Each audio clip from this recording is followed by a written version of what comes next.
which not the following not explained by the law of gravitation. So ஈர்ப்பு விதியால் விளக்கப்படாதது எது அப்படின்னு கேட்டிருக்காங்க.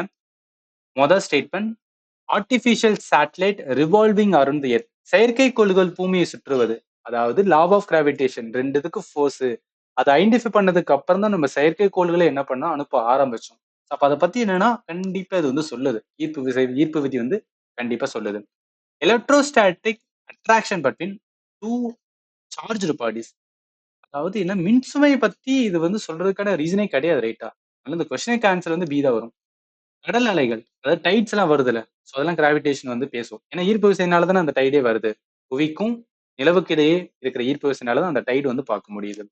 அதே மாதிரி rain drop, falling of rain drop, அதெல்லாம் என்ன அக்சலரேஷன் டியூ டு கிராவிட்டியோட கான்செப்ட். இது மூணுமே வந்து என்னன்னா லா ஆஃப் கிராவிடேஷன் பேசும். எதை பத்தி பேசாதுன்னா எலக்ட்ரோஸ்டாட்டிக் ஃபோர்ஸை பத்திலாம் பேசாது. அதனால இந்த கொஸ்டினுக்கு ஆன்சர் வந்து பி தான் வரும்.